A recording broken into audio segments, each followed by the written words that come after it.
Kalau saja saya tahu dari awal tak apa sulitnya jalan ini, mungkin saya tidak pernah memulainya. Dan betapa saya sangat bersyukur justru karena ketidaktahuan itu.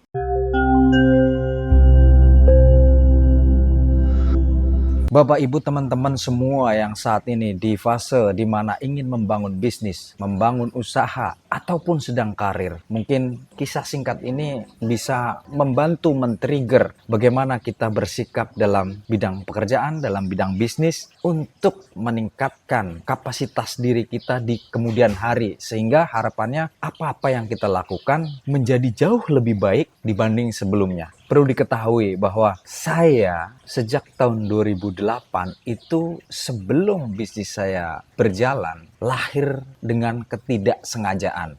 Awalnya saya hanya ingin bekerja sebaik mungkin agar saya bisa mendapatkan gaji dan kemudian bisa makan. Itu pondasi pertama. Saya bekerja di sebuah perusahaan konsultan serupa dengan bisnis awal saya, yang kemudian melahirkan banyak bisnis lainnya yang hingga hari ini 18 tahun masih terus bertahan. Betapa seperti apa yang sudah saya katakan di awal, berangkat dari kecamatan termiskin di Kabupaten Kebumen bukan perkara gampang. Bisa survive di ibu kota yang kompetisinya luar biasa. Di perusahaan konsultan itu, job desk tidak ada. Kebetulan perusahaan baru yang justru disitulah saya banyak belajar tentang banyak hal. Saya melakukan tidak ada standar operasional prosedur. Harusnya sebagai staff saya bekerja admin gitu ya, pekerjaan admin. Tapi di situ saya mengerjakan semua, dari mulai cleaning service saya kerjakan, dari mulai admin, marketing, manajer saya kerjakan. Awalnya saya sangat mengeluh, gila ini pekerjaan luar biasa.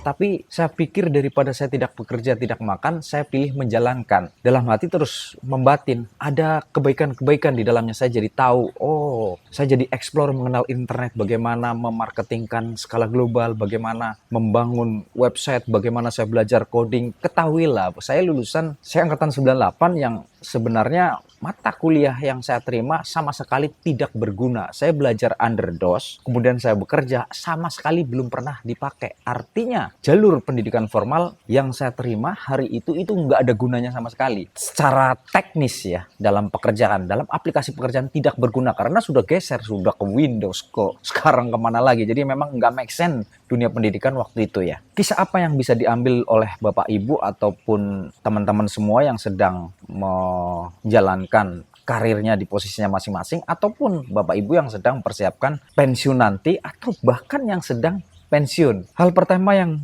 bisa diambil mungkin masalah mengambil momentum dan tidak mengeluh dengan kenyataan. Saya mengambil momentum menjalankan semua perintah atasan, tidak mengeluh dengan senang. Di situ ternyata awalnya terdesak, merasa ada beban pekerjaan yang tinggi, tetapi saya melihat ada pelajaran yang sebelumnya tidak pernah saya dapatkan di mana-mana. Saya jadi bisa bebas browsing, karena sebelumnya di rumah sakit tidak ada fasilitas internet, saya bisa browsing, saya bisa belajar banyak hal yang kemudian membantu saya bertumbuh dengan baik di luar pendidikan formal. Di situ turning point yang sangat penting ketika Bapak Ibu mau memulai usaha, memulai bisnis, yaitu apa-apa jangan dipasrahkan kepada orang, jangan diserahkan kepada staff, kepada tim. Saya juga punya teman yang awalnya seorang direktur operasional BUMN yang kemudian pensiun ingin membangun bisnis. Bayangkan jika lingkungan seorang direktur operasional mau menjalankan bisnis baru, kemudian standar yang digunakan adalah standar BUMN, standar perusahaan gede, kan apa-apa ingin sudah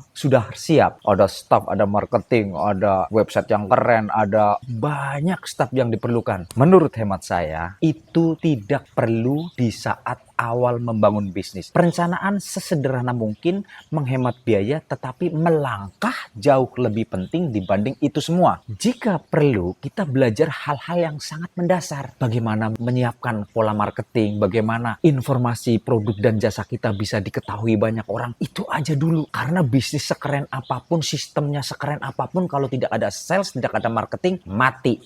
Dalam berkarir juga begitu. Umumnya Gen Z zaman sekarang, umumnya para pekerja itu terhenti pola pikirnya terjebak dalam kesibukan, tapi sesungguhnya makna dari pekerjaannya tidak ada impact yang nyata terhadap perusahaan. Contohnya, semua bidang usaha manapun pasti ada SOP, tapi begitu ada instruksi dari atasan di luar SOP, yang lahir adalah keluhan. Oh, ini bukan job desk saya, ini bukan pekerjaan saya. Keluhan itu membentuk sinyal negatif kepada diri kita untuk bertumbuh. Percaya nggak percaya, silahkan dibuktikan. Apa yang saya lakukan? Belajar terus sembari melihat apa yang kita butuhkan secara personal dan apa yang bisa memberikan impact terhadap organisasi di mana saya bekerja. Itu pertama.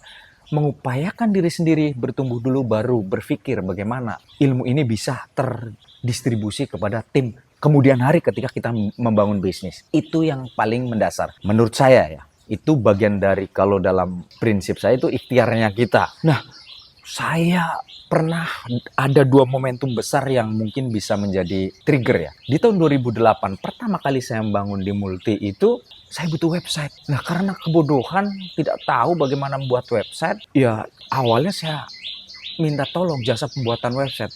Bayangkan di tahun 2008 menurut saya uang 16 juta itu sangat tinggi. Mungkin untuk Bapak Ibu yang punya modal duit segitu nggak ada artinya, tapi bagi saya itu berasa 160 juta di tahun itu. Maka dari harga yang harus saya keluarkan, saya berpikir, kenapa nggak saya aja belajar membuat itu gitu. Dan akhirnya saya belajar. Saya belajar dan tidak butuh banyak waktu untuk seribet yang kita bayangkan. Ternyata banyak open source, banyak guidance, banyak tutorial yang apalagi hari ini semua panduan ada di YouTube, di internet, di mana nggak perlu ribet.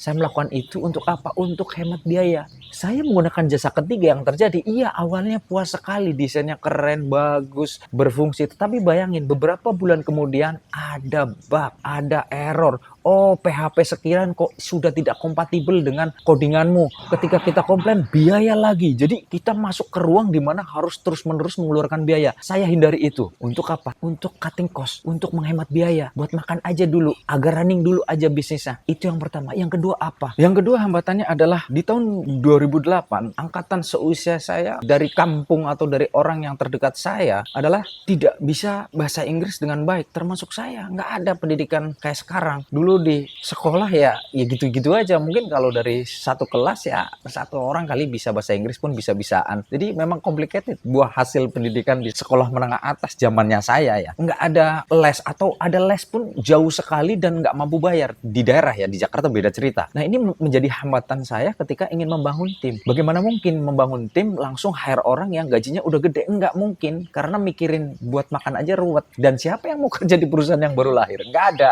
Apa yang saya lakukan adalah ya udah jalanin aja sebisanya, semampunya. Kan akhirnya melambat bertumbuh. Tidak masalah lambat bertumbuh daripada kita ambil resiko yang sangat besar. Itu yang saya lakukan. Apa yang bisa dikerjakan sendiri akan saya upayakan sendiri tanpa melibatkan banyak orang untuk meminimalisir resiko. Bisnis itu tidak seperti bekerja, tidak seperti karir. Membangun bisnis itu tidak tentu pendapatannya. Maka saya belum berani hire orang karena ada kewajiban membayar. Itu pelajaran yang kedua, bahwa memaksimalkan potensi diri itu jauh lebih penting, jauh lebih berguna, selain untuk menekan biaya pengeluaran, tetapi untuk menciptakan framing terhadap nanti calon-calon staf kita. Tidak mungkin kita tidak mengenal konsep, tidak mengenal dasar-dasar usaha, kemudian kita rekrut orang. Orang yang seperti apa yang mau kita perlukan saat ini?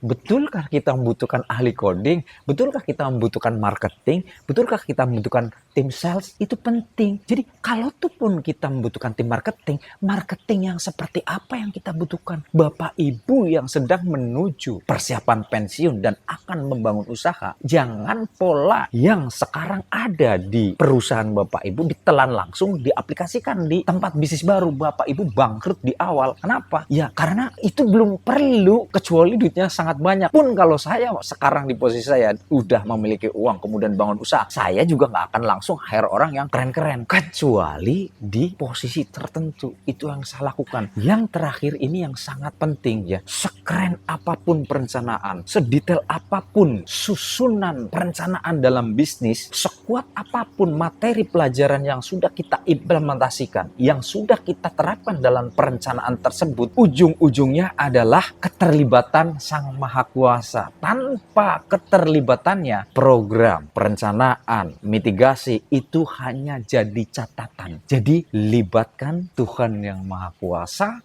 sebelum mengeksekusi semua proses itu. Jika sudah dieksekusi terus-menerus dan hasilnya tidak terlihat, tetap berserah kepadanya. Harapannya apa? Allah memudahkan kita. Saya bertahan sampai 18 tahun itu bukan karena kecerdasan saya. Bukan juga kepintaran saya, keunikan saya dalam menjalani usaha ini. Tetapi serius, ini mutlak karena Tuhan memudahkan jalan saya. Ikuti terus channel ini, insight-insight kecil akan men-trigger kemampuan Bapak Ibu dalam membangun bisnis. Persiapan pensiun sangat penting agar tidak menjadi masa tua yang mengenaskan. Jika Bapak Ibu punya pengalaman tentang bagaimana menjalani karir saat ini ataupun persiapan-persiapan yang akan dilakukan di masa pensiun nanti, silakan tinggalkan di komentar. See you the next video.